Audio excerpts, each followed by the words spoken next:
densidad espectral de potencia.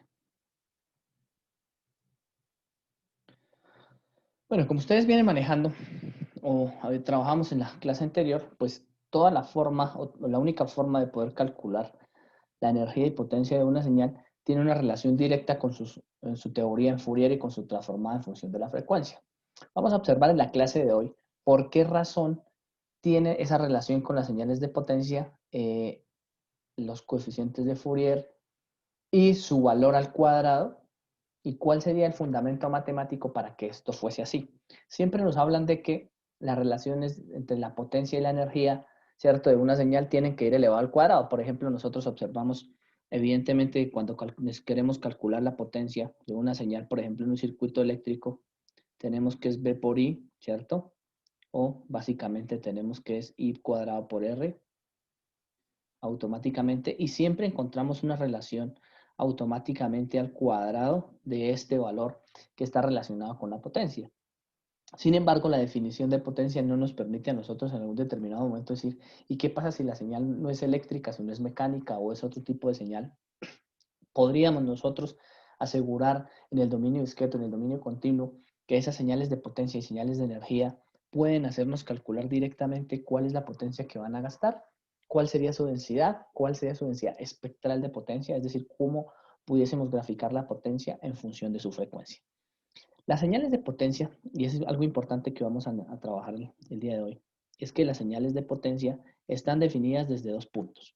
Entonces, para el tiempo discreto, nosotros tenemos que las señales de potencia deben ser finitas.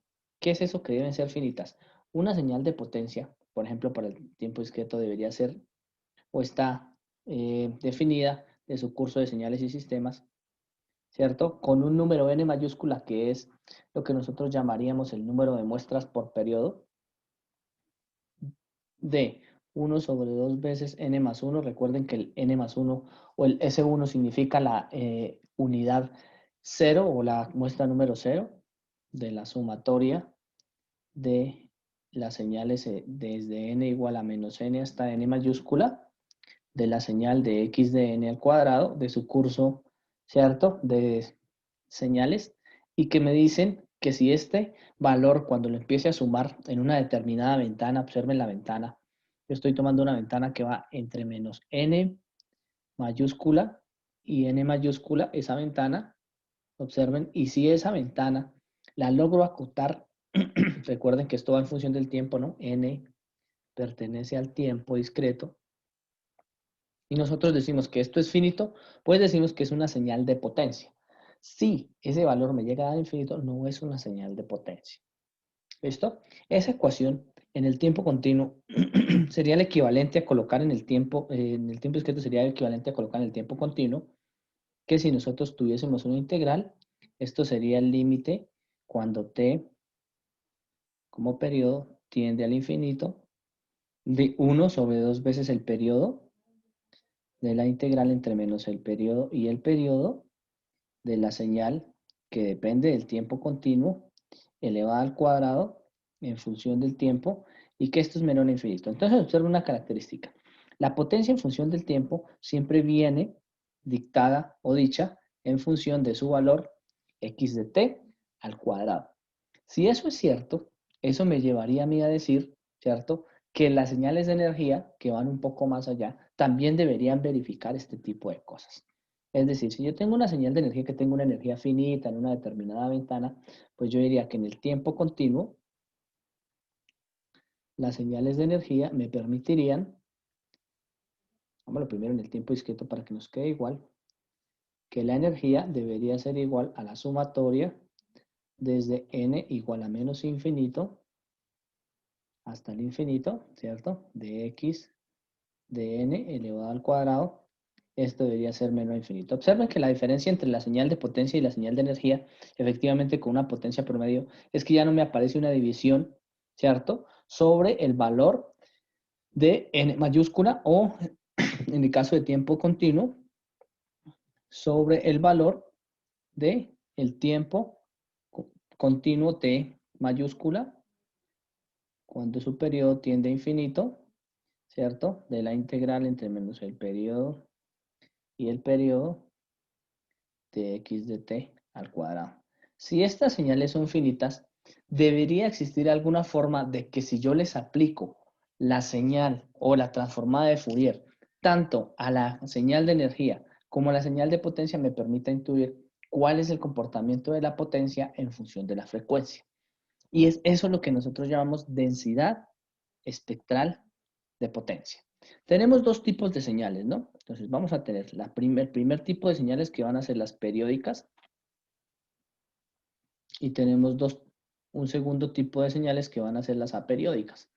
Como ustedes observaron en las anteriores clases, las señales periódicas para poder sacar su espectro de frecuencia, ¿cierto? Y poder observar cómo se comportan, por lo general nosotros utilizamos algo que llamamos la serie de Fourier. Y las aperiódicas utilizamos la transformada de Fourier. Y en ese orden de ideas y con las características propias de una señal periódica o una señal aperiódica, nosotros pudiésemos decir que, primero, las señales periódicas, sí, x de n va a ser igual a x de n más n, siendo n minúscula el tiempo y n mayúscula el periodo, o x de t, cambien la n por la t minúscula y la n mayúscula por la t mayúscula y van a ser periódicas, o aperiódicas en cualquier otro caso. Si eso obedece, y nosotros ya sabemos que eso puede suceder y puede pasar, pues nosotros lo que intentamos es, o lo que vamos a hacer es sacar una imagen, ¿cierto? De la transformada de Fourier de una señal en función, ¿listo? De si es periódica o es aperiódica. Entonces, supongamos que tenemos una señal periódica y que a esa señal periódica le vamos a sacar su serie de Fourier. Cuando nosotros sacamos su serie de Fourier, decimos que la función en función del tiempo, esto es igual a la sumatoria de unos coeficientes, ¿cierto? Desde k igual a menos infinito hasta infinito, ¿cierto? Por e a la j 2 pi k, o si quieren, dejémosla como la definimos originalmente, a la j omega k por t, en donde nosotros decíamos efectivamente que cada uno de los valores o de las variaciones que tiene k, mire, si k varía un valor, pues tiene un coeficiente diferente y una frecuencia diferente, pues se convierte, ¿cierto?, en una suma de senos y cosenos, donde a los c sub k los llamamos los coeficientes de Fourier. Si a esos coeficientes de Fourier nosotros les hiciésemos el cálculo específico de cómo extraerlos, pues nosotros diríamos que esos coeficientes de Fourier son calculados como 1 sobre el periodo, ¿cierto? La integral sobre el periodo, el tiempo del periodo que queremos analizar, de la función x de t por e a la menos j omega k por t. Y resulta y pasa que si esto, ¿cierto?, converge, o esta serie de Fourier converge a una transformada de Fourier, cumplimos algo o algunas condiciones importantes que se conocen como las condiciones de Dirichlet. Pregunta, ¿le suena ese nombre? ¿Lo habían escuchado?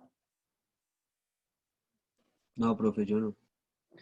Dirichlet es un matemático bastante importante, ¿listo? Que analizaba precisamente este tipo de ecuaciones, sobre todo lo que tenía que ver con el dominio complejo. Y estableció tres condiciones para poder desarrollar importantes y una adicional que se llama la identidad de Parseval para poder encontrar la transformada de Fourier o el dominio o la cantidad de energía que tiene una señal en función de su serie de Fourier. Dijo lo primero. Entonces, la primera que aseguró es, primera, x de t,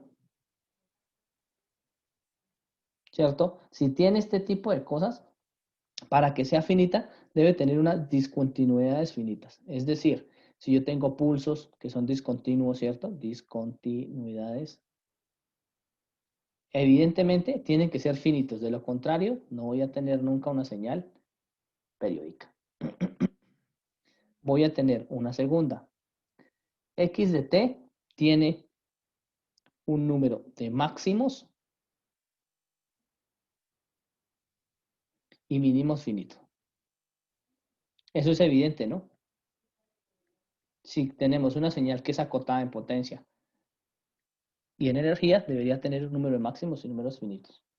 Una tercera, x de t, independiente de cuál sea mi señal, es absolutamente integrable. Estos son conceptos matemáticos, ¿vale? Que trae a su concepto o que trae a su teoría Dirichlet. Completamente integrable. Si eso es verdad y es completamente integrable, quiere decir que si la señal es de energía, x de t debe ser menor que infinito, es decir, finito. Esas condiciones matemáticas les sonarán a ustedes bastante extrañas, ¿cierto? Es posible que incluso las hayan visto en su curso de señales y sistemas, pero son la teoría fundamental para que cuando yo defina la potencia no se me vaya al infinito. ¿Listo? Y recordó que existía algo que nosotros llamamos la identidad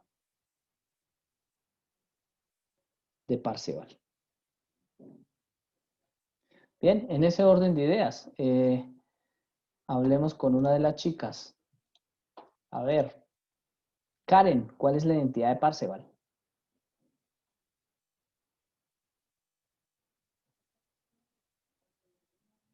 Karen, Erika, Erika Velandia, Marcela Vargas,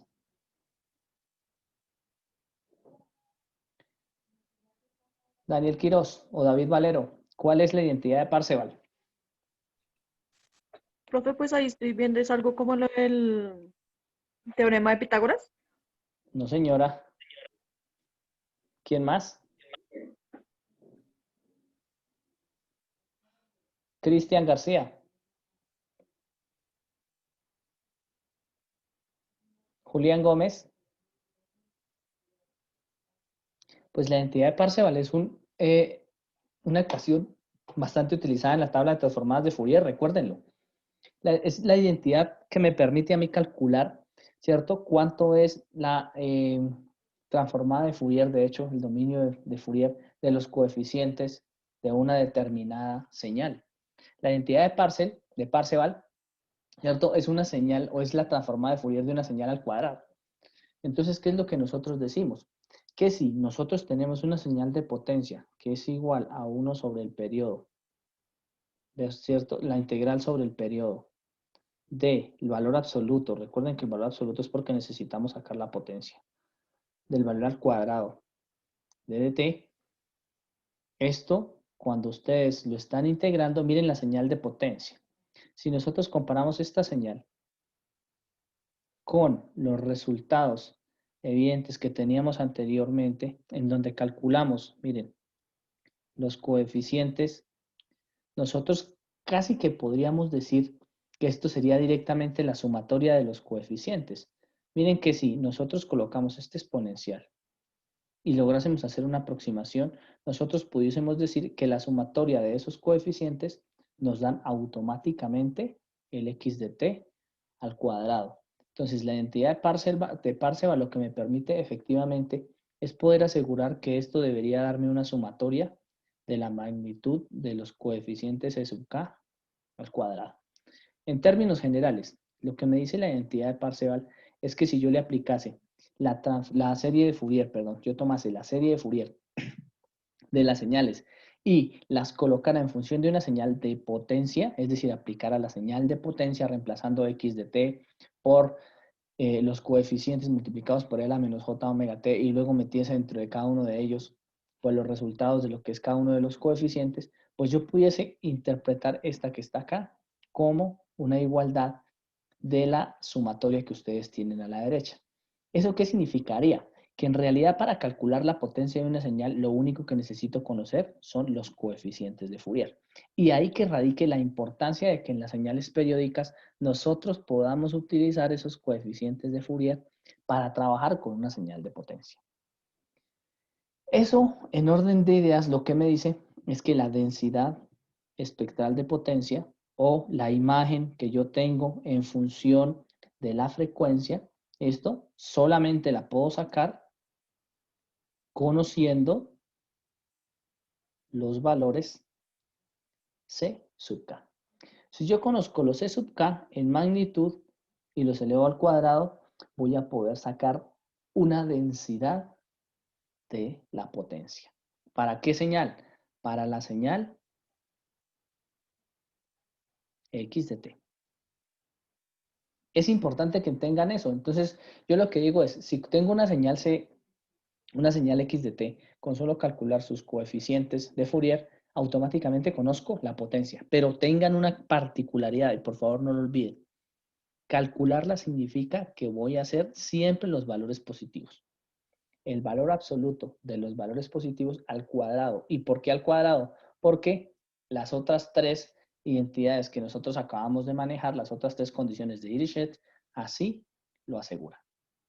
Si eso es cierto, y nosotros podemos trabajar con este tipo de cosas, pues es evidentemente, ¿cierto?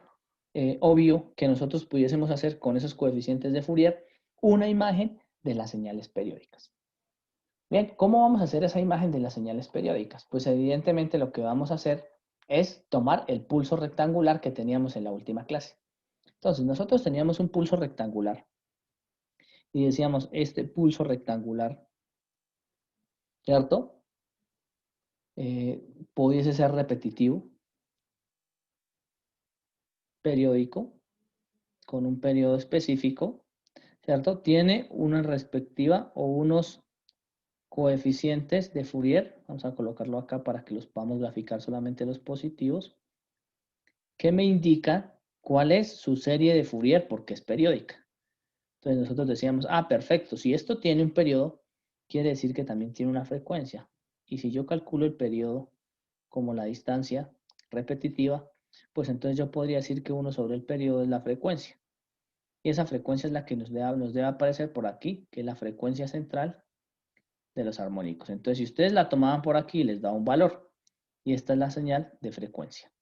Cuando yo hacía la densidad espectral, pues evidentemente sabía que habían valores que se me iban a cancelar, ¿cierto? Entonces, por aquí me salían otros valores, cancelaba, otros valores, cancelaba, otros valores, y así sucesivamente. Íbamos identificando que los pares no me iban dando. Y recuerden que, miren, se va haciendo una forma de unos picos espectrales y lo que me dice el teorema para las señales de potencia es que si yo tomo una ventana de frecuencias X, pues yo podré calcular cuál es la potencia promedio de esa señal. Y la potencia promedio de esa señal es lo que en realidad a mí me interesa. Mírenla.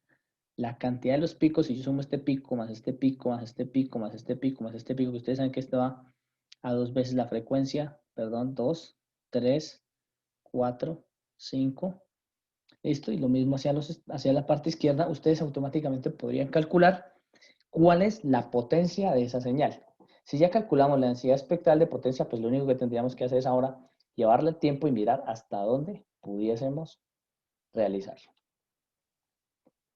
Más o menos, ¿qué es la conclusión de este pedazo de la clase? Todo lo que nosotros tengamos, le aplicamos la transformada de Fourier, si la señal es periódica, con los solos coeficientes nosotros podemos encontrar la densidad espectral de potencia de una señal X de t, sumados entre sí. Pero eso funciona cuando las señales son periódicas, pero supongan que ustedes ahora tienen señales aperiódicas. Si esas señales son aperiódicas, quiere decir que para poder ejecutar el mismo proceso, pues yo debería tener, ¿cierto? Una transformada de Fourier. Y como la transformada de Fourier ustedes saben que es tanto discreta como continua, pues precisamente lo que yo intento hacer es encontrar cuál es esa transformada de Fourier. Entonces, recuerden que la definición de la transformada inversa de Fourier, hagamos aquí x de t, nosotros vamos a sacar x de j omega, o x de omega. Si nosotros hacemos la transformada inversa, ¿cierto? Nosotros teníamos aquí que multiplicar por un exponencial y aquí tendríamos que volvernos con el exponencial complejo inverso para poder encontrar la señal en el tiempo. Así que si nosotros nos aprovechamos de eso y lo que hacemos es la transformada inversa de Fourier, nosotros pudiésemos decir que x de t la podemos calcular como la integral entre menos infinito y el infinito de x de omega, o de f, como ustedes la quieran llamar, por e a la j omega por t, integrado en delta de la frecuencia, o delta de omega. Si esto es cierto, quiere decir que cuando nosotros podamos sacar la transformada de Fourier, que sería el procedimiento inverso, x de omega, igual a la integral entre menos infinito y el infinito de x de t por e a la menos j omega t por dt. Observen las dos ecuaciones, pues lo único que tendríamos que hacer, ¿listo?, es jugar con los dos para intentar sacar exactamente el mismo teorema de Parseval. Si nosotros aplicamos a estas dos ecuaciones las mismas condiciones de Dirichlet, pues nosotros pudiésemos llegar a decir que obedecerían a señales de potencia o señales de energía. Si eso es cierto y cumplimos nuevamente las cuatro ecuaciones que ustedes tenían abajo, nosotros pudiésemos calcular la energía ¿cómo? Entonces, si aplicamos directamente la transformada de Fourier sobre la señal de energía, nosotros pudiésemos decir que la señal de energía sería igual a la integral entre menos infinito y el infinito de x de t en valor absoluto al cuadrado, integrado en el tiempo.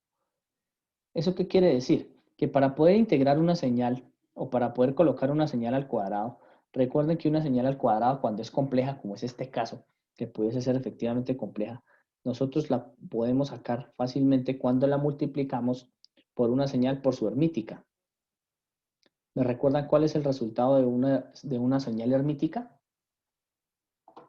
Preguntémosle a ver a Fabián Andrés. ¿Qué es una señal hermítica?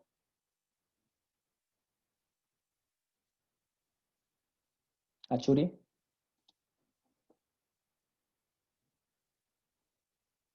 Achuri, ¿qué es una señal hermítica?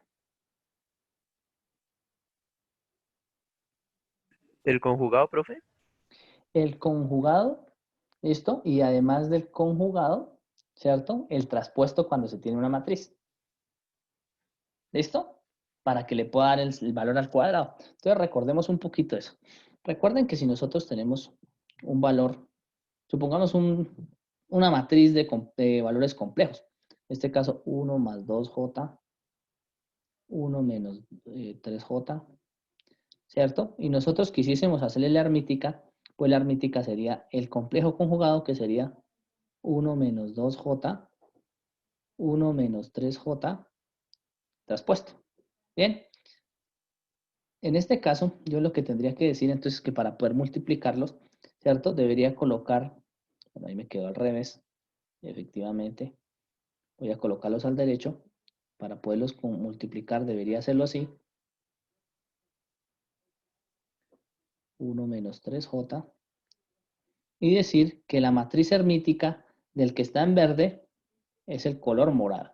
Entonces, si ustedes hacen este tipo de cálculos, siempre que ustedes utilicen la matriz hermítica, pues esto les va a dar una diferencia de cuadrados. Mire, este por este y este por este. Entonces el conjugado al final se les convierte en 1 menos 2j por 1 más 2j, que ustedes saben que se les anula y les da 1 más 4. En realidad 1 menos 4. ¿Por qué 1 menos 4? Porque el 1 del 1 por 1 y el 2j por 2j me da menos 4j. ¿Cierto? Y menos 4j al cuadrado, perdón, me va a dar más 4. Entonces este me daría 5. Y el de abajo me va a dar 1 más 3j por 1 menos 3j, pues efectivamente 1 más 9, 10. ¿Listo? Entonces aquí me quedaría 1 más 9, 10. Y cuando ustedes lo suman, pues van a tener el valor al cuadrado. Si los dos valores fueran reales, no tienen problema. ¿Listo? Pero recuerden que cuando ustedes están trabajando con complejos y de forma pues rápida, la única estructura que nos puede llegar al valor absoluto es el valor de su señal con su multiplicado por la correspondiente hermítica. Si eso es cierto, entonces continúo con la explicación, pues nosotros perfectamente podíamos decir que trabajamos de forma más coherente con esta expresión y e intentamos sacarle, ¿cierto? Entre comillas, la transformada de Fourier o la transformada inversa de Fourier a X hermítica. Entonces, ¿qué pasa si a esa transformada de Fourier le sacamos la X hermítica? Entonces, observen lo que voy a hacer. Si nosotros dejamos la integral quieta con la primera parte y a la que está a la izquierda le sacamos la hermítica, nosotros pudiésemos decir, ¿cierto? Que esto nos quedaría multiplicado, lo voy a poner en otro color, por la integral entre menos infinito y el infinito de x de omega, ¿cierto? Por e a la menos j omega t por df. Todo esto integrado en el tiempo. Como ustedes observarán, todo esto que está en la parte derecha, pues es una señal que depende única y exclusivamente de la frecuencia, toda esta que está acá. Así que nosotros pudiésemos decir casi que en esa integral depende únicamente del tiempo. Esto pudiese convertirse como la integral entre menos infinito y el infinito de x de t multiplicado por dt por la integral entre menos infinito y el infinito de x de omega por e a la menos j omega t por d omega. Bien, si nosotros tenemos ese pedazo de d omega, como lo estoy manejando única y exclusivamente todo en omega o en t, pues automáticamente observen que estos son dos integrales aparte. Y si son dos integrales aparte, pues yo pudiese hacer el intercambio también entre ellos. Y decir, pues yo puedo integrar primero la que está a la derecha y luego integrar la que está a la izquierda y tendría el mismo resultado porque los límites son exactamente los mismos. Entonces yo pudiese intercambiar de valores o de sitios los valores y me llevaría a que esto me daría la integral entre menos infinito y el infinito de x hermítica de f o de omega,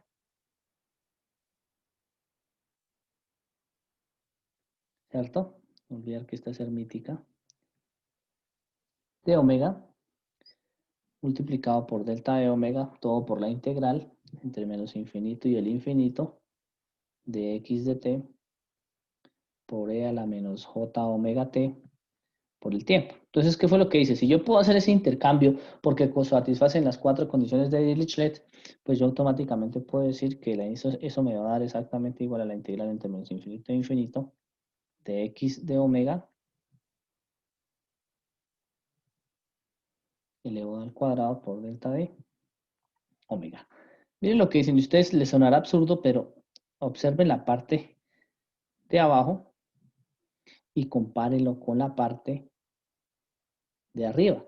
Me está diciendo que independiente de cuál sea el dominio del tiempo o de la frecuencia, si ustedes logran hacer esa integral y la elevan al cuadrado, pues automáticamente conocen su espectro de frecuencia. Esto que ustedes acaban de ver aquí, que es conocido, ¿cierto? Bastante utilizado en el curso de cálculo de señales de Fourier, pues me llevaría a mí a decir automáticamente que es la identidad de Parseval. Es decir, independiente de cuál sea el dominio del tiempo o de la frecuencia, nosotros podemos calcular su frecuencia. ¿Y cuál sería la densidad espectral de frecuencia? La densidad espectral de frecuencia sería todo lo que está aquí adentro. O es esta, o es esta. De modo tal que a esto de aquí en adelante lo llamaremos S, o densidad espectral de potencia, similar a sus cursos de antenas, cuando utilizaban la densidad espectral de potencia y después tenía que integrarlo en función de una forma. Aquí tenemos que integrarlo en función del tiempo. Si eso es cierto, quiere decir que hay una energía, ¿cierto?, que podemos calcular, que iría desde una frecuencia 1 hasta una frecuencia 2 que llamaremos ancho de banda, de la densidad espectral de potencia, que la colocamos en función de la frecuencia porque ya le sacamos la integral por delta de F, y esto debería darnos la energía de la señal. Propiedades de esa energía. Primero, como hemos utilizado que la densidad espectral de potencia es al cuadrado siempre es positiva, ¿listo? Siempre va a ser real. Primera, porque vamos a calcular la parte activa y va a ser positivo. ¿Listo? Segunda, es una señal par. Entonces, esta señal es par. Lo que quiere decir que si la evaluamos en menos f, tiene que darme la misma que más f. No contiene información de la fase. ¿Por qué no contiene información de la fase? Porque en el momento en que nosotros decidimos multiplicar al cuadrado, hicimos que su valor fuese siempre real. Así que me da la impresión de que esta señal siempre va a ser única y exclusivamente dependiente de los valores de los reales. No me da ningún ángulo. ¿Vale? Así que estas son las condiciones que vamos a tener en cuenta. Y hagamos algunos ejemplos. Entonces, como ustedes ya lo saben, el ejemplo típico pues sería colocar nuestro pulso rectangular. Recuerden que el pulso rectangular tiene una forma de transformada de Fourier de este tipo. Creo que lo recuerdan, ¿no? Que lo hicimos la clase anterior, si no estoy mal. De modo tal que cuando ustedes lo eleven al cuadrado, pues evidentemente él va a subir y su resultado va a ser el siguiente. Esto, donde su mayor concentración de energía estará entre la frecuencia F1 y F2, que nosotros podemos acotar como la energía que vamos a enviar como ancho de banda, siendo esta la frecuencia y siendo esta el tiempo. Si nosotros aplicamos la transformada de Fourier a un pulso en el tiempo, automáticamente podemos calcular su potencia. ¿Lo podríamos hacer en el tiempo? Claro que sí, lo podemos hacer. ¿Listo? Pero por lo general es más fácil en la frecuencia porque ahí es donde podemos aplicar los filtros de ancho de banda, etcétera, etcétera, y poder aplicarlo. En ecuaciones generales ustedes recuerdan que la transformada de Fourier de ese pulso, ¿cierto? En dominio del tiempo continuo deberá A multiplicado por el tiempo de bit, bien, multiplicado por una sinc que iba por tiempo de bit, W por tiempo de bit, dividido en W por tiempo de bit.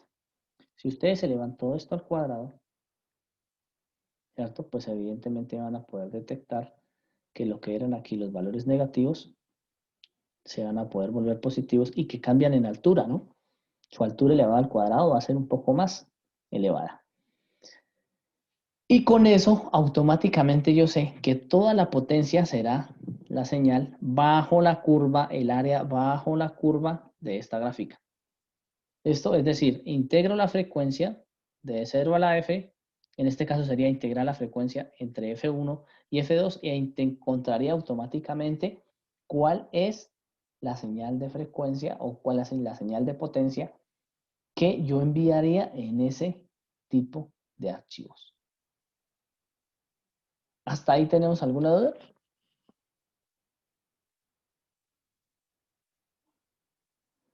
Pues ustedes se preguntarán para qué es importante esto. Pues resulta y pasa que es demasiado importante porque siempre necesito tener una imagen de lo que es la señal de potencia en función de su frecuencia.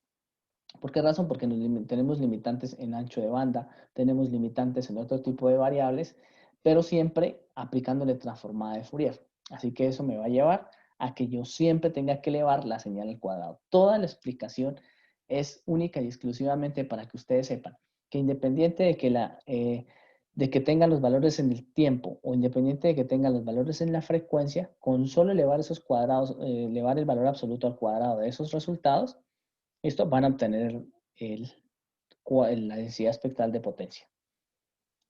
¿Hasta ahí tenemos alguna duda? Y el objetivo con esta aplicación de MATLAB es poder mostrarles a ustedes cómo realizar no solamente, o más bien, cómo plantear una señal, ¿cierto? Con su transformada de Fourier sin utilizar la FFT. Entonces, creo que lo debo tener por aquí, yo ya lo hice. Fourier pulso. Y en ese Fourier pulso lo que vamos a hacer es lo siguiente. Entonces observen la señal de arriba. Bien, en la parte izquierda van a encontrar todo lo que tiene que ver con la programación del pulso y en la parte derecha van a encontrar todo lo que tiene que ver con los resultados porque es un script en vivo. Entonces, ¿qué fue lo que hice yo? construí un pulso desde ceros. Entonces, pero ¿cómo así? ¿Cómo así que construimos un pulso desde ceros? Sí, muy sencillo. Póngale cuidado a lo que se hizo. Se va o se quiere graficar siempre un pulso, ¿cierto? Que tenga un ancho específico. Entonces yo quiero darle el tiempo de bit, que sería el ancho del pulso, ¿listo? En segundos, la altura del pulso, que sería A, en amplitud, una señal en función del tiempo, y quiere construir nuestro pulso. Entonces nuestro pulso por lo general la graficamos entre menos el tiempo de bit y 2 veces el tiempo de bit. ¿Por qué razón 2 veces el tiempo de bit? Porque el tiempo de bit siempre me permite a mí, es solamente una cuestión de gráfica, de que podamos observar que el pulso es uno solo. Menos tiempo de bit y más tiempo de bit. Ya sé que toda la parte inferior va a ser 0, así que un pulso en el tiempo pues no va a tener ningún inconveniente. Entonces le digo, entre menos tiempo de bit y 0, obsérvelo, me va a hacer una separación de 0.01 por tiempo de bit. Únalo con, ¿listo? Únalo con 0 a tiempo de bit. Y luego únalo de tiempo de bit a 2 tiempos de bits. Es decir, divido el pulso en 3. En el eje horizontal de 0, perdón, aquí de menos tiempo de bit a 0, luego de 0 a tiempo de bit y luego de tiempo de bit a 2 tiempos de bit. Y les voy a dar la altura. Entonces le digo, a la primera parte, que eran 100 unidades, 101 unidades, ¿por qué? 100 unidades que coloco aquí, más la unidad de arranque, 101 unidades, van a ser ceros para construir el pulso. Entonces, todos estos son ceros. En la segunda, van a ser 101 unos. ¿Por qué? Nuevamente sé que son 101 unos por la separación. Y el último son otros 101 ceros, pues para que se pueda ver gráficamente de manera agradable. Le hago o creo un subplot para crear la información ahí. Y aquí está la unión ceros, unos. Si ustedes quieren, aquí podemos colocar la cantidad de puntos para que ustedes lo observen. ¿Cierto? Va a ir en azul y tipo punteado. Entonces, por ejemplo, si nosotros corremos esta señal, aquí le dan sus correspondientes valores, le dicen efectivamente, yo tengo ahí una señal corriéndome y ustedes corren esta señal, pues automáticamente él les va a entregar este pulso en el tiempo. Observen, este pulso es el de los puntos que van unidos uno al otro. Mírenlos. Estos son los 100 puntos a los que yo me refería cuando los hice en el 0. Estos son los 100 puntos a los que yo me refería cuando me hice en el 1. Y estos 100 puntos cuando me volví a hacer en el 0. Entonces aquí está el pulso. ¿Cuál pulso? Que si yo lo coloco de forma continua, pues es el que ustedes observan en la parte izquierda o ahora en la parte derecha arriba. Una vez yo construya ese pulso, yo lo que quiero es calcular su transformada de Fourier. La transformada de Fourier de un pulso ustedes la saben calcular. Entonces es la integral, ¿cierto?, de la altura del pulso y su resultado es esta ecuación. A por el tiempo de pulso que la acabamos de ver, por una sin del tiempo de pulso. ¿Listo? Entonces yo lo que le digo es perfecto. Grafíqueme esa señal en un dominio de la frecuencia que va a ir entre menos 4pi sobre el tiempo de pulso hasta 4pi sobre el tiempo de pulso. ¿Por qué razón? Porque quiero ver cuatro picos. En este caso, pues 3 y el central. ¿Listo? Y lo gráfico. Entonces, este sería el valor absoluto. Esta sería la transformada de Fourier de ese pulso, que si ustedes la observan de manera original, ella pasa por 0, hace varios cruces por 0, pero si la colocaran como el valor absoluto del valor al cuadrado de la señal, pues automáticamente ustedes tendrían ese resultado. Entonces el valor absoluto del tiempo al cuadrado, lo único que les cambiaría es su altura.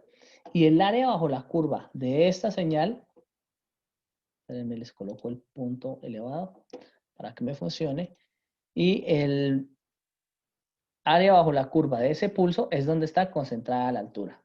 Y ustedes dirán, pero ¿por qué tiene tanto sentido? Observen que cuando no lo tenía elevado al cuadrado, ¿cierto? La mayoría de potencia, o se miraban esos picos de la parte izquierda, influenciados sobre, ¿cierto?, el pico más grande que era el que estaba en el centro. Para nuestro caso ahora que tenemos muchos más puntos y está elevado al cuadrado, que decimos que es una señal acotada en potencia, nosotros pudiésemos decir que la mayoría de información de esta señal está concentrada entre este punto y este punto, que le llamamos la frecuencia 1 y la frecuencia 2. Vamos a intentar maximizar esta señal para que ustedes la puedan observar. Entonces, si ustedes ven entre este punto y este punto, cierto que debería ser pi sobre tiempo de bit o 1 sobre el tiempo de bit, si ustedes lo quieren tomar, el valor que tengan. Empecemos a mover el tiempo de bit. Entonces, supongan que ahora el tiempo de bit es la frecuencia con la que ustedes están enviando un pulso o cualquier señal. Si yo lo que cambio es este tiempo de bit, pues ustedes van a notar, evidentemente, que mi señal en los espacios en la frecuencia van a tender a cambiar. Observen, el espectro de la frecuencia va a tender a cambiar. Si yo ahora en lugar de tener 1 milisegundo, pues tengo 2 milisegundos, tengo que asegurar que entre más o menos 1500 y 1500, es decir, en 3000 o 3K, es lo que me va a gastar esa señal para poder enviarla. Aumentemos nuevamente el tiempo de bit a 4. Y observen, estoy reduciendo mi cantidad de ancho de banda a mayor tiempo de bit, menor ancho de banda. Voy a ponerle un ancho de banda más elevado. Y observen acá, ¿listo? Miren, este valor es por 10 a la 5. En la parte izquierda, el eje de las horizontales de nuestra señal de MATLAB, pues va a estar por 10 a la 5. Así que deben tener bastante cuidado con ese resultado. ¿Qué estoy diciendo? Que a medida que reduzcamos el tiempo de bit, el ancho de banda cada vez va a ser mayor para poder intentar transmitir la misma potencia. Observen la potencia que nosotros tenemos en la parte inferior, aunque es pequeña, de 1 por 10 a la menos 7, es pequeñita, ¿no? Nosotros podemos enviar el pulso. Miren que si variamos a la vez la altura del pulso, ya no es 3 sino 1, pues también jugaríamos con esos datos. Y aunque la forma parezca igual, las unidades no lo indican. Acuérdense que si elevamos al cuadrado un número, evidentemente si es pequeño, al elevar al cuadrado se vuelve cada vez más pequeño, y si es grande, pues se vuelve cada vez más grande. Conclusión, siempre que utilicen un pulso en el tiempo y necesitemos enviar su señal en potencia, la acotamos lo más que se pueda. ¿Hasta dónde acotarla? Hasta 1 sobre pi. Siempre. Ese será su ancho de banda en las unidades específicamente que ustedes quieran trabajarlo. ¿Hasta ahí alguna duda? No, profe. David Valero, en cuestión de dinero, ¿para qué me serviría la multicanalización?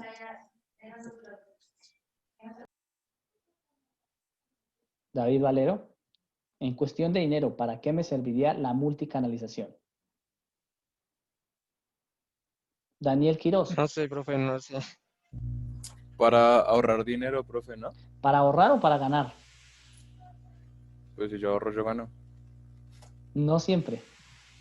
A veces no ahorro, pero gano mucho, entonces gano más. ¿Listo? Entonces, pónganse ustedes del otro lado, ¿no? Ustedes van a ser personas que van a estar inviscuidas en el medio de las telecomunicaciones. Y como medios de telecomunicaciones, ustedes van a ser los operadores y prestadores de servicio, ¿cierto? En eso estamos totalmente de acuerdo. Si ustedes son operadores de servicio, pues evidentemente ustedes lo que buscan es optimizar un recurso que, entre comillas, es finito. ¿Cuál recurso? El espectro.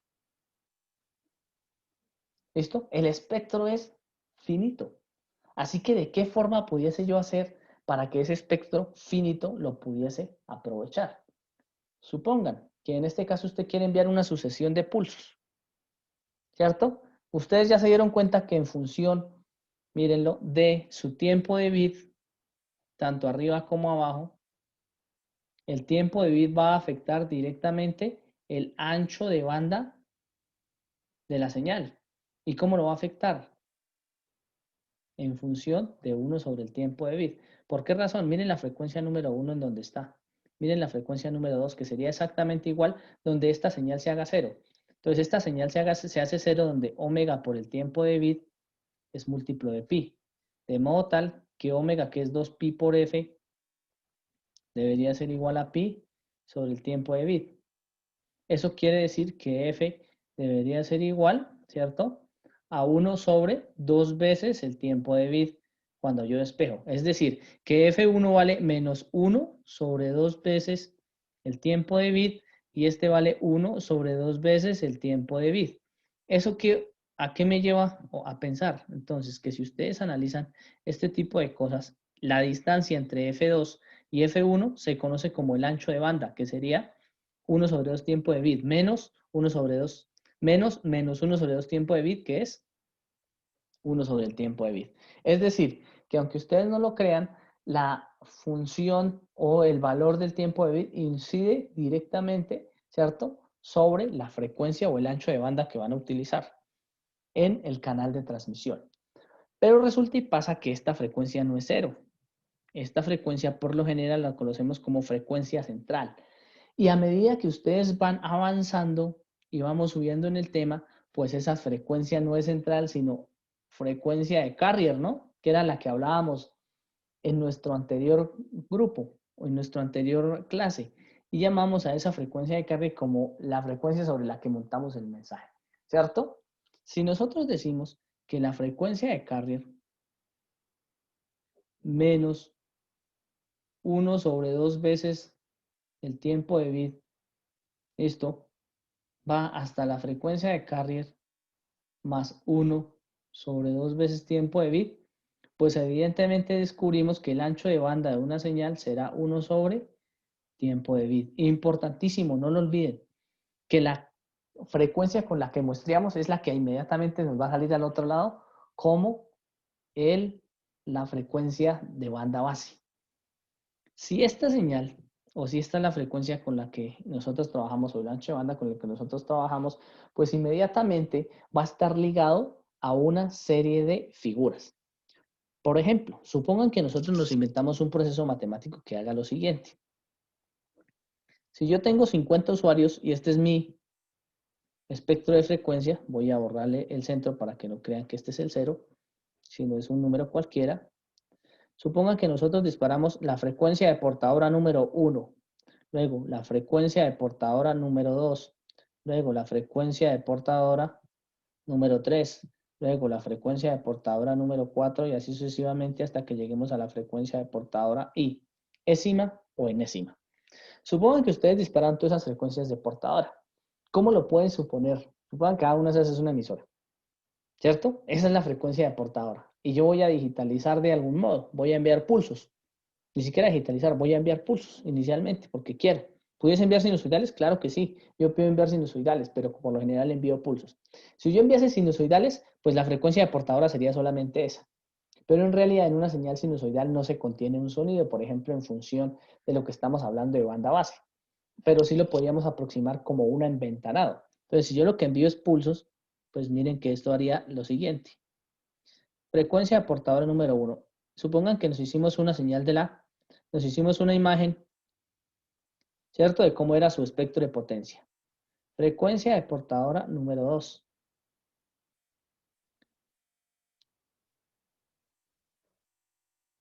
Frecuencia de portadora número 3. Estoy exagerando las colas, ¿no? Porque deben tener la misma.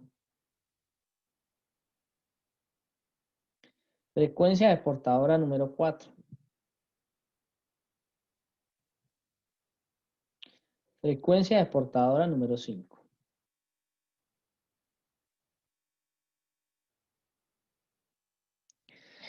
Si ustedes tuvieran un espectro de la frecuencia donde aquí tienen la emisora 1, entonces por aquí tienen, no sé, alguna frecuencia específica, emisora 1, aquí la emisora 2, la emisora 3, la emisora 4 y la emisora 5, observen que en función de su altura, nosotros pudiésemos encontrar cuánta potencia emiten y energía emiten hacia arriba.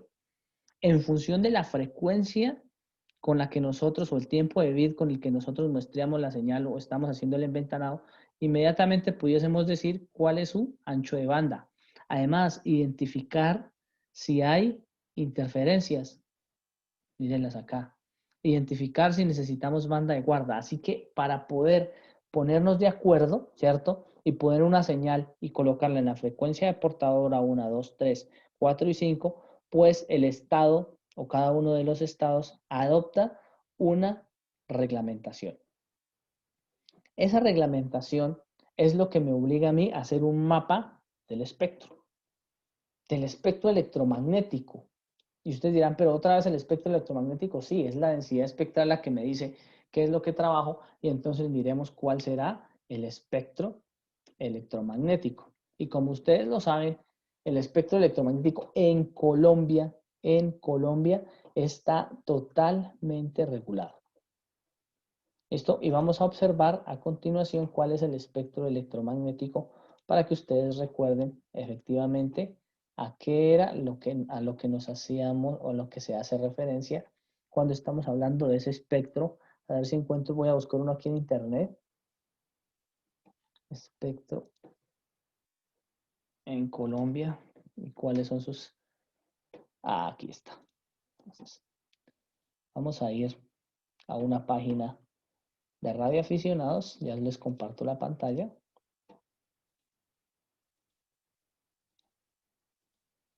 ¿Listo? Y en este momento deben estar ustedes viendo, ¿cierto? El espectro electromagnético. ¿Lo pueden observar? ¿Me confirma? Creo que sí, ¿no? Sí, profe, ahí se ve. Sí, Listo. se ve perfectamente. Entonces, voy a descargar ese. Pueden entrar si quieren a este link, por favor, para que lo descarguen, porque va a ser un poco, pues, complejo poder observarlo. Es un poco pesado ese espectro electromagnético. En este momento yo lo estoy, voy a girarlo a la izquierda, y le voy a dar zoom para que nosotros vayamos mirando ese espectro electromagnético. Entonces, observen el espectro electromagnético y cómo vienen distribuidas las bandas. Las bandas tienen que ser reguladas y vienen distribuidas en función del uso que le vamos a dar a esas bandas. Entonces, nosotros lo llamamos de muy baja frecuencia. ¿Listo? Very low frequency.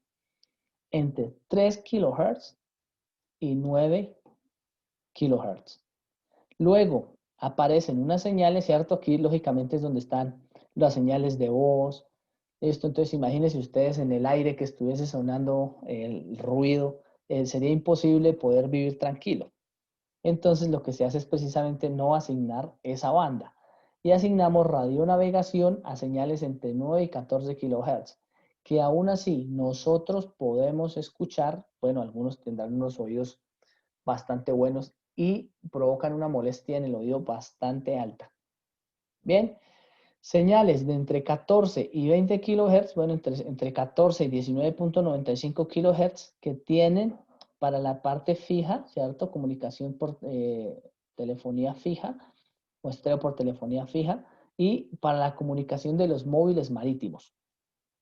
Aunque podemos escuchar aquí ya no es tan sensible. Y ustedes dirán, ¿por qué razón es necesario escoger estas frecuencias tan bajas? Es necesario utilizar esas frecuencias bajas porque ahí es donde menos pérdidas se provoca de la señal cuando entra en el agua. Por eso la mayoría de comunicaciones marítimas están abajo en frecuencia.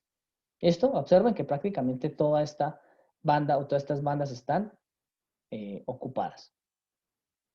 Todo eso arranca como un recurso finito. Entonces, los primeros que empiezan a identificar este fenómeno de que puedo compartir la potencia, controlar la potencia y controlar los anchos de banda en función del tiempo de bit de muestreo que yo hago o en función de la frecuencia fundamental que tenga la señal y que yo quiera montarla en una frecuencia de banda base o lo que ustedes deseen, pues voy a poder atribuirlo ahí. Luego viene la banda de low frequency.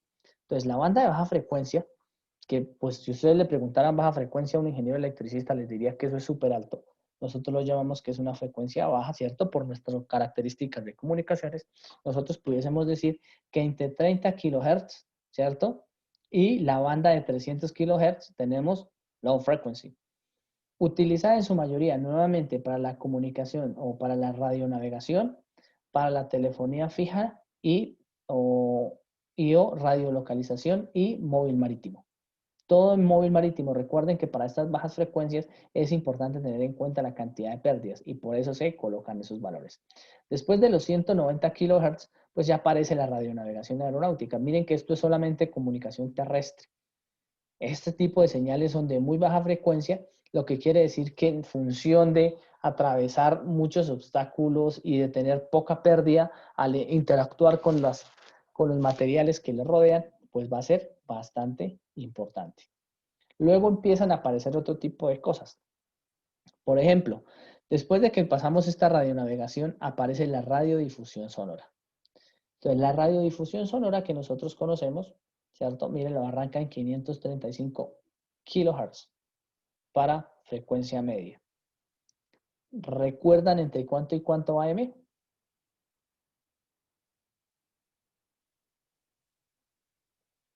No, profe. ¿No han escuchado nunca AM? Sí, sí, sí. Pues están efectivamente entre estas bandas, mírenlo. 535 kHz y 1705 kHz. Y después de esas bandas, ¿cierto? Aquí también pues hay una redistribución de cada cierta espacio de frecuencia y cada uno de esos espacios de frecuencia serán los picos que yo les acabo de mostrar en función, lógicamente, cuando digitalizamos del tiempo de bit para poder montar ahí la frecuencia de portadora y vamos a tener nuevamente otros espacios de comunicación controlados. Sin embargo, empiezan a aparecer en el espectro unas bandas específicas que es importante que ustedes las tengan en cuenta porque aquí es donde pueden navegar de forma libre. Entonces, hay una banda de aficionados entre 1800 y 1850 kHz y hay otra entre 1850 y 2000 kHz. Esas bandas de aficionados son libres para que ustedes las trabajen, para que lo tengan en cuenta. Avanzan, sigue siendo móvil, sigue siendo toda la parte marítima. Observen que todos los canales, esto es lo que, por ejemplo, cuando están hablando por estos radioteléfonos, se llaman las comunicaciones que van a estar fijas, ¿cierto? Para poder llegar a los límites y nos pasamos ahora a la siguiente línea, que aquí empieza pues a verse el negocio de las telecomunicaciones y pasa a la comunicación de high frequency. Entonces recuerden que la high frequency arranca en 3 megas. En esa parte de high frequency, cuando ustedes empiezan a hacer la evolución de las telecomunicaciones, pues efectivamente empiezan a ver, y que aunque parezca extraño, miren, de 3 a 3.025, luego de 3.025 a 3.155, y todas estas bandas siempre tienen una banda de guarda. Empiezan a aparecer las bandas de guarda, y aunque parezcan más pequeños, miren que entre 3 y 3.025 megas, hay 25 kilohertz. ¿Listo? Es decir, el ancho de banda de cada uno de estos canales es mayor al que había en medium frequency, aunque dé la impresión de que así lo estamos haciendo. Intentan mantener aproximadamente el mismo ancho de banda y observen que aparecen una gran cantidad, ¿cierto?, de aplicaciones. Entonces, aquí hay algunos aficionados, hay alguna radiodifusión, hay algunos móviles aeronáuticos, toda la comunicación con aviones, etcétera, etcétera, etcétera. Aficionados por satélite, por aquí alcanzamos a llegar a 29 megas, y bandas que inicialmente se comunicaban o se comunican con electrónica básica. Luego pasa a Very High Frequency y aquí es donde empieza a haber una importancia bastante interesante en lo que tiene que ver con la radiodifusión. Entonces aparece la radiodifusión FM, observen aquí, entre 88 megas y 108 megas, es sonora. Está la radiodifusión por televisión, es algunos canales de televisión, estos son los típicos canales que entran por antena, para que lo tengan ustedes clarísimo y en cuenta. ¿Listo? Radiocomunicación FM, ustedes casi que la tienen. Radioastronomía, aquí hay algunas antenas específicas muy directivas que se utilizan para radioastronomía y para poder radiar hacia la parte exterior. Antenas de orejas de conejo, etcétera, etcétera. Entre 50 y 54 hay otra banda de aficionados para que ustedes la puedan trabajar. Y lo demás está controlado. ¿Hasta dónde? Observen la radionavegación aeronáutica y el modelo aeronáutico. En esta radionavegación aeronáutica hay una banda específica que les permite a ustedes trabajar con la frecuencia de los taxis. Entonces, por aquí está la frecuencia de los taxis. Bien, para que lo vayan teniendo. Sigue subiendo, por aquí hay otra frecuencia donde también pueden, en esta de los aficionados y aficionados por satélite, pueden también encontrar algunas frecuencias de los taxis que son las que trabajan. Y aparecen las bandas de televisión. Miren las bandas de televisión. Es de 174 a 216. Más adelante se van a dar cuenta que TDT es diferente y empiezan a ver diferentes bandas de frecuencia que están fijos. Mira, telefonía móvil, que en su mayoría era utilizada única y exclusivamente con fines militares. Bien, esta parte de abajo está hecha con fines militares, única y exclusivamente. Pasamos a Ultra High Frequency, que es entre 300, y aquí ya me empiezan a aparecer cosas interesantes, ¿cierto? Por ejemplo, aquí van a encontrar algunos canales de televisión. Aquí están los canales, miren, 512, 608. Aquí hay otros canales de televisión. Aquí está la señal de TDT, para que ustedes lo tengan en cuenta. Y empiezan a aparecer cada vez más negocios. Entonces, observen que debería existir o debe existir una forma en que yo a cada uno de ellos le asigne un espacio de frecuencia sin que interfiera en el otro. Para poder hacer este tipo de cosas, observen cuántos negocios hay acá, cuántas cosas hay que controlar. Aquí ya subo a comunicaciones satelitales. Bueno, ahí ustedes pudiesen centrarse en mirar con un poco más de detenimiento lo que quieran. Aparece algo que nosotros conocemos como multicanalización. Es decir, cómo asignarle a una específica persona o a una específica empresa ese canal exacto o ese espacio exacto de lo que yo quiero observar. Cuando yo quiero responder eso, pues tengo que acudir a un término que se llama multicanalización por división de frecuencia. Y la multiplexación por división de frecuencia, evidentemente, lo que intenta es resolverme esa palabra. Entonces, al señor, a ver a quién le preguntamos. Jimmy Ruiz. Jimmy, ¿qué es multiplexar? Dividir el canal en varios segmentos, profe, ¿no? En división de la frecuencia sí, pero si fuese multiplexar en general. Profe, ¿Recuerdan sus cursos de electrónica digital? Sería hacer un switcheo en tiempos iguales para cada uno. En este caso no es en tiempos iguales. En este caso es en frecuencias iguales. Entonces tenemos el concepto, ¿no? Entonces, tenemos varias señales. Mírenlas. Cada una ocupa una frecuencia, ¿cierto? Desde la señal 1 hasta la señal n. Cada una en un espectro de frecuencia, ¿cierto? Y necesito multiplexarla. La pregunta sería, ¿cómo hacer para que estas señales vienen en función del tiempo? ¿Cómo hago para que estas señales se pasen al dominio de la frecuencia? Jimmy.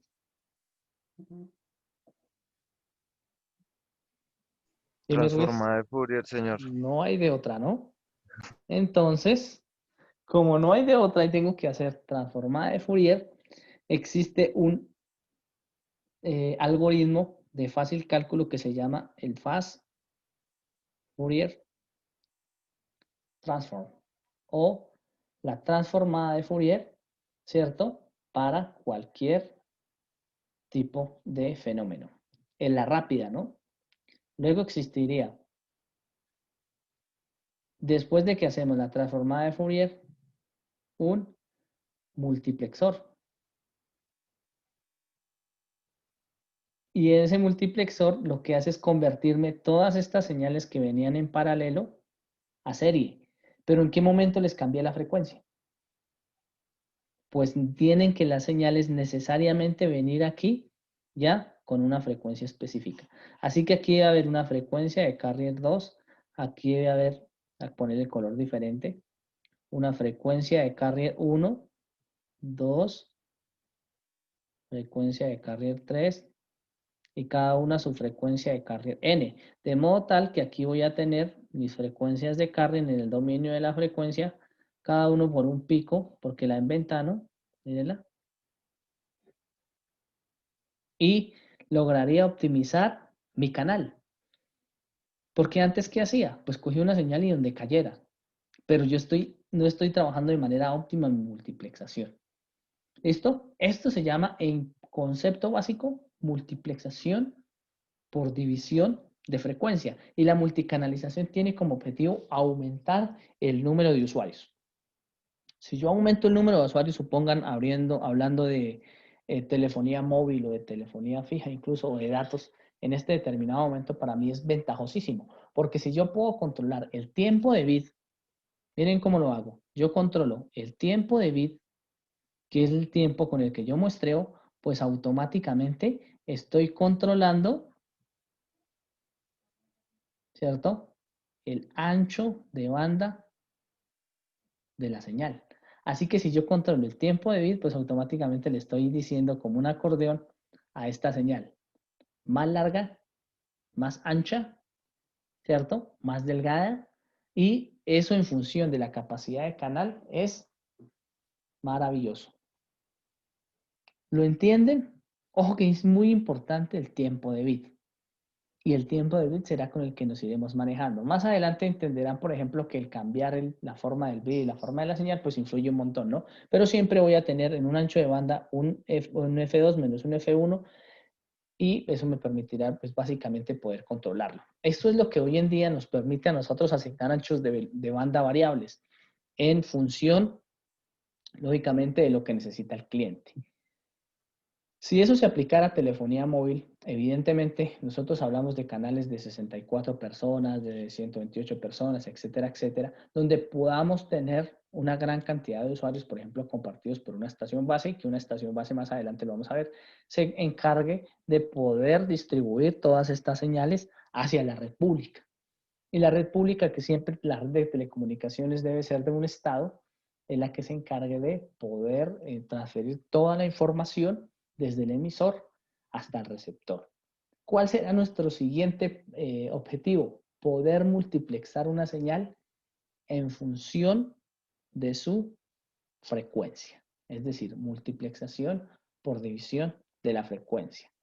¿Hay algún requerimiento mínimo que pudiésemos tener con respecto a este tiempo de bit? Más adelante nos iremos dando cuenta que si a esto lo llamamos frequency division multiplexing, pues automáticamente cuando yo le coloque la A, también voy a tener el tiempo en cuenta. Y cuando yo le coloque la O, la voy a volver ortogonal. Entonces, vamos en FDM, pero ustedes entenderán y habrán escuchado lo que nosotros llamamos el algoritmo F o FDMA, que es la base de 4G. ¿Dudas hasta ahí? Profe, yo tengo una duda. Sí, señor. No entendí esta ecuación del tiempo de bit, que es igual a 1 sobre tiempo. Esta parte no la entendí, Esto profe. no es igual. Aquí estoy diciendo, ¿No? recuerden que siempre que yo coloco una flecha significa Aproximado. entonces. Ajá. ¿Listo? Cuando yo Sí. coloco una flecha que significa entonces, simplemente estoy diciendo que hay una relación entre estas ecuaciones, pero que no hay una igualdad. ¿Listo? Ya. Y lo que estoy diciendo es que efectivamente, perdón, aquí sí hay una igualdad, que el ancho de banda siempre está en función de 1 sobre el tiempo de bit para pulsos rectangulares. Cuando los pulsos cambian de forma que más adelante ustedes lo van a ver, que no necesariamente los pulsos son rectangulares, sino que los podemos codificar, los podemos reducir el tiempo de bit, los podemos cambiar, etcétera, etcétera, pues ustedes van a identificar que los cambios son abismales en el dominio de la frecuencia. Pero recuerden, nosotros seguimos orientando todo el curso a hablar de algo que nosotros llamamos frecuencia de portadora, ¿cierto? O la frecuencia del carrier. La portadora. Y hacia allá es que nos vamos dirigiendo. La pregunta es, ¿cómo generar una portadora en función, ¿cierto?, de un procedimiento matemático? O sea, ¿cómo hacer que una portadora sea la que lleve la información y no la frecuencia de banda base? Pues primera condición, recuerden lo que les decía, la frecuencia de portadora debe ser mayor a la frecuencia de banda base. ¿Listo? Recuerden que la frecuencia de banda base debe ser la frecuencia original del mensaje. Si nosotros hacemos esto y multiplicamos, hacemos multiplicaciones, mezclas, operaciones con la frecuencia de carrier y la frecuencia de banda base, evidentemente vamos a identificar que dentro de las frecuencias de portadora llevamos la señal del mensaje. Y si nosotros hacemos eso y somos capaces de al otro lado de codificar, pues automáticamente lo que vamos a encontrar es el mensaje original, cambiando su frecuencia de portadora. ¿Qué es eso lo que estoy diciendo? Es como si ustedes tuvieran nuevamente, aunque suene redundante el ejercicio, como si ustedes tuviesen, por ejemplo, una turbina de un avión, el ruido que generara la turbina del avión ustedes lo pudiesen encapsular, cambiar de frecuencia, enviarlo y al otro lado lo pudieran escuchar. Eso sería una maravilla, pues en telecomunicaciones nosotros podemos hacer eso. Somos capaces de tomar la señal en banda base, que es por ejemplo la voz que escucha la gente, cambiarla a otra frecuencia, enviarla muy rápido, por ejemplo, dependiendo de la telecomunicación, como es en fibra óptica, que es nuestro medio fundamental, y al otro lado recibirla fácilmente sin tener ninguna pérdida de señal. ¿Claro está ahí? Vamos hablando de una portadora, todavía no hemos hablado de modulación. La modulación es precisamente poder montar el mensaje en una frecuencia de portadora. Pero, pues nuevamente, son algoritmos matemáticos. ¿Tenemos alguna duda hasta ahí? No, profe. Vale, ¿quiénes de ustedes tienen licencia de MATLAB en sus computadores? Yo, profe, Cristian Mesa. ¿Quiénes no lo tienen, más bien? ¿Cuál es el objetivo fundamental y por qué pregunto si tienen o no tienen? Porque existe una función que se llama Audio Recorder. Audio Recorder me permite, por ejemplo, cargar una señal de una canción, me permite hacer esa multiplexación con señales reales. Entonces, en MATLAB, para por lo menos los que tenemos la licencia online, sí tiene algunos inconvenientes porque tiene que acceder a la tarjeta de sonido. Y como la tarjeta de sonido no está compartida con MathWorks, evidentemente no lo podemos hacer muy bien con la licencia online. Así que tendremos que recurrir a la licencia pues que tenemos ya grabada. Yo voy a tomar, recuerdan que teníamos unos sonidos que nosotros manejamos al inicio, creo que fue con ustedes o no sé, no, bueno, yo creo que tengo unos sonidos por ahí y con esos sonidos vamos a intentar hacer la multiplexación, ¿listo? Por división de la frecuencia. ¿Claro está ahí? Listo, profe. Una. Bueno, entonces ese será nuestro siguiente laboratorio. Mi pregunta es, ¿cómo van con el otro laboratorio?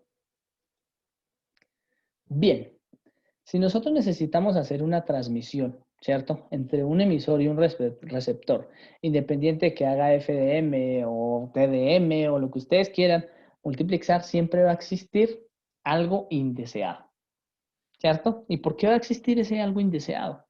Porque evidentemente nosotros vamos a tener que generar un emisor, tener un receptor y dependiendo del canal, ¿a qué vamos a llamar canal? Entonces supongamos que tenemos un medio alambrado o que la vamos a enviar de señal en una señal inalámbrica, ¿cierto? Independiente de cuál sea nuestro medio, aquí va a existir una perturbación, ¿cierto? A esa perturbación, ¿cierto? Por su índice o por su traducción en inglés, que es de ruido, ¿cierto? Pues va a tener unas características específicas. Y como nosotros vamos a hablar del ruido, pues clasifiquemos el ruido y primero entendamos qué es el ruido. Entonces, primero, el ruido es cualquier señal indeseada que afecte nuestra transmisión. ¿Listo? Es algo que es capaz de confundir al receptor y que siempre es aditivo. Primera característica. ¿Qué significa que sea aditivo? Que suma. O sea que en cualquier sitio donde a usted le salga un ruido, hay que sumarlo a la señal.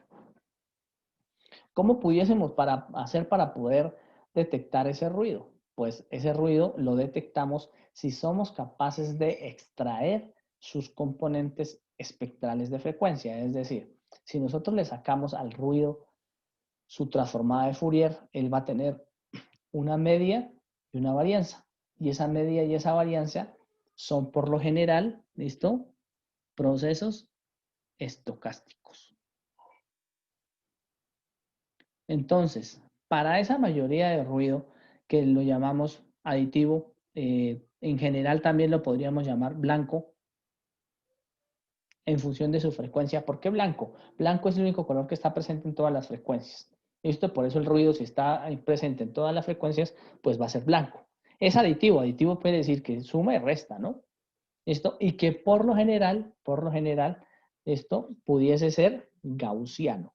¿Qué significa con que sea gaussiano? Significa que obedece a una campana de Gauss. Ese ruido aditivo, blanco y gaussiano se conoce o es el ruido que tal vez más manejamos nosotros. Debe tener una media caracterizada como el valor esperado de la probabilidad de X. ¿Listo? Y una varianza como el valor esperado al cuadrado del valor. Esto podríamos decir, a ver, aquí de X menos P de X, que sería el valor promedio elevado al cuadrado. Bien, esto se llama la varianza. Si nosotros podemos caracterizar ese ruido, pues evidentemente nosotros pudiésemos aprovecharnos de estas variables estadísticas y eliminarlo. Y ustedes observan que este es un concepto demasiado sencillo y básico. O sea, ¿cómo calcular una media y una varianza de unos datos? Pues eso no es nada difícil de calcular. Deberíamos tener unos pilotos conocidos y miramos cuál es el resultado al otro lado. Sin embargo, al no haber caracterizado ni definido el ruido, debemos hablar primero de él. Entonces, hablemos del ruido. Entonces, el ruido nace en función, ¿cierto?, de la incapacidad del oído humano para poder diferenciar cosas agradables y cosas desagradables. ¿Cierto? Entonces, en una señal eléctrica, por características físicas, el ruido se produce en su mayoría por efectos de choque térmico. Entonces, en cualquier variación de temperatura, cualquier variación de forma, cualquier ruido existente de otra fuente, pues va a generar que mi señal se vea afectada directamente por ese ruido. Si yo tengo esa señal afectada por ese ruido, pues yo lo que tengo que buscar es una forma de poder eliminarlo. Esto, para poder eliminarlo, yo lo que haría siempre y lo que busco es precisamente poder encontrar cuál es la forma en la que se comporta ese ruido. Entonces, si yo pudiese mover el ruido, modelar el ruido, modelémoslo como N de T, pues ustedes pudiesen tener una señal directa de lo que es el ruido. ¿Cuál es su forma? Se las voy a colocar para que ustedes la observen. Si ustedes vieran esta señal arriba en el dominio del tiempo y abajo en el dominio de la frecuencia, ustedes observarían un ruido, ¿listo? Aleatorio. Tiene picos, tiene... ¿Listo? Y que en el dominio de la frecuencia evidentemente va a tener unas componentes espectrales, por lo general en su mayor potencia. ¿Qué hay que buscar para eliminar ese ruido? Primero, hacerle una pequeña trampa. Entonces, la forma más sencilla de identificar el ruido es enviar algo que nosotros llamamos pilotos. Los pilotos son señales conocidas, ¿no? Lo primero que yo haría para intentar identificar el ruido, ¿cierto? Del tipo que fuera, es precisamente, pues, enviar unos señales pilotos. Si esos señales pilotos yo soy capaz de enviarlos, ¿cierto? Y son conocidos, pues evidentemente que al otro lado me va a llegar un resultado que tuviese de forma específica conocido. Por ejemplo, vamos a hacerlo con una situación hipotética. Supongan que nosotros en eventos estocásticos, ¿cierto? La única forma de generar una estadística... ¿Me oye? Sí, profe. Sí, profe, lo profe. estamos escuchando. Vale, perfecto. Que supongan que ustedes tuviesen, listo, una situación hipotética, ¿cierto? Recuerden que en estadística, la única forma de que funcione la estadística es de que yo tome los datos, ¿cierto? Entonces, si yo quiero conocer la estadística, lo que tendría que hacer es irme hasta donde está la persona, entrevistarlo y conocer los datos. Eso en telecomunicaciones y en términos de ruido, pues nosotros lo llamamos pilotos. ¿Qué son los pilotos? Pues yo tengo una señal y conozco la señal que voy a enviar. Entonces, supongan que la señal que yo voy a enviar es 50550. La envío por el canal a una determinada frecuencia de banda base o frecuencia de portadora con un determinado tiempo de bit. Y al otro lado detecto su llegada. Entonces, resulta y pasa que la señal me dio o me llegó de la siguiente manera. Eso sería lo más intuitivo. Me llegó 48, 48, 5, 5, 0. Supongan que me llegó esa señal. Entonces yo automáticamente digo, ¿en qué se parece esta señal a esta señal? Le digo, pues fácil, en esto. Así que esto lo expreso. Para mí esto es ruido. Pero miren que se provocó un efecto importante. Y es que conozco lo que yo quería enviar, veo lo que llegó y aquí hay una franja que no identifico. O sea, además de que hay ruido, hay delay. Así que además de ruido hay interferencia. Y entonces necesitamos solucionar e identificar cuál es el ruido y cuál es la interferencia y las interferencias asociadas exclusivamente por lo general a eventos de tipo electroelectrónico y ruido a otro tipo de eventos, en este caso térmicos y demás, es importante que los identificamos. Si nosotros podemos caracterizar ese ruido, pues nosotros también podemos sacar su transformada de Fourier, mírenlo, a ese pulso, y decir, este pulso es de ruido, pequeño, pero es de ruido. ¿Sí? Si yo encuentro esos pulsos de ruido, o las señales que sea de ruido, pues automáticamente yo voy a poder caracterizarlo. Y si yo lo caracterizo, quiere decir que en función de su transformada de Fourier del ruido, pues yo también tengo una densidad espectral de ruido. Y si tengo esa densidad espectral de ruido, pues automáticamente que si yo hago el área bajo la curva en función de su frecuencia, obsérvenlo, de su frecuencia, o de la que me sea más fácil, porque también puede que en el tiempo sea la forma más fácil, yo automáticamente voy a tener la potencia de ruido. Si eso es cierto, yo puedo calcular ese tipo de cosas haciéndole una trampa, ¿cierto? A esa densidad espectral de ruido, pues yo podría decir que el ruido lo pudiese adicionar a la señal y que si yo comparo esta relación con la señal, observen, yo pudiese hacer un porcentaje, es decir, si yo coloco la señal sobre la señal más el ruido, ¿cierto? Yo pudiese decir que a esto le voy a colocar un nombre. Entonces, evidentemente, si tengo la señal sobre la señal más el ruido, el número mínimo que va a tener esto es 1, ¿cierto? Y va a estar acotado entre 0 y 1. También lo pudiese hacer como la señal sobre el ruido y sacar un porcentaje, ¿cierto? Y cuando el ruido sea 0, pues evidentemente esto va a estar entre 1, ni siquiera entre 0, porque el ruido puede ser más grande, y el infinito. Esta relación que ustedes observan en la parte izquierda se conoce como la relación señal a ruido. ¿Y cómo la calculo? Pues miro qué cantidad de potencia es del ruido y qué cantidad de potencia es de la señal. ¿Cómo lo hacen? Pues con su transformada de Fourier. Es la única forma de poder calcularla, porque en el dominio del tiempo la señal es aleatoria. En cambio, en el dominio de la frecuencia, yo calculo su relación de señal a ruido única y exclusivamente en el ancho de banda que yo necesito cuando tengo una señal con una portadora específica. Esa relación señal a ruido me va a llevar a mí a tomar otro tipo de medidas que más adelante ustedes van a entender como las teorías de capacidades de canal.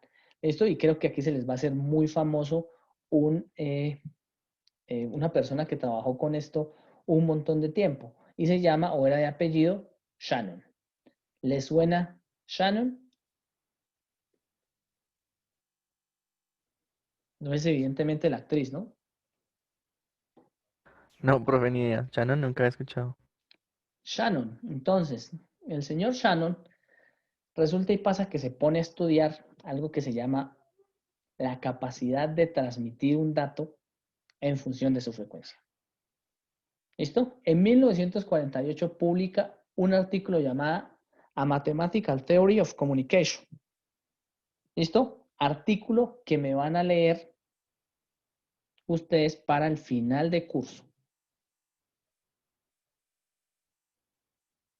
¿Listo? Entonces, para que lo buscan. O de pronto yo se lo subo ahí, es larguito, está en inglés. Es de 1948 y es una teoría matemática de la comunicación. Él me dice, dependiendo de la cantidad de ruido que usted pueda enviar por un canal, asimismo va a ser la velocidad con la que puede transmitir sus datos. Es decir, la velocidad no depende de la frecuencia, pero no es absolutamente el ancho de banda. Tiene un límite superior y tiene un límite inferior. Y es el que me permite a mí hoy en día decir hasta dónde puedo o cuál es mi limitante en función de la velocidad.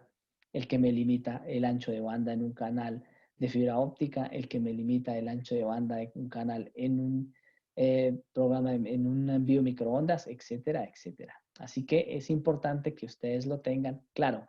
En este momento tendríamos el teorema de Fourier, que ya los vimos, el de Shannon y el de Nyquist lo verán en su siguiente curso de comunicaciones digitales. ¿Claro hasta ahí?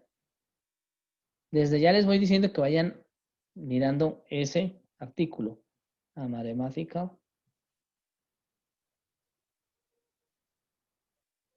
Theory of Communication.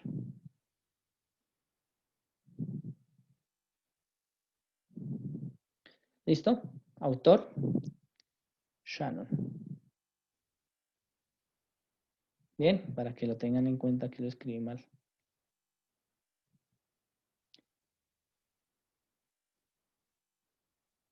Shannon.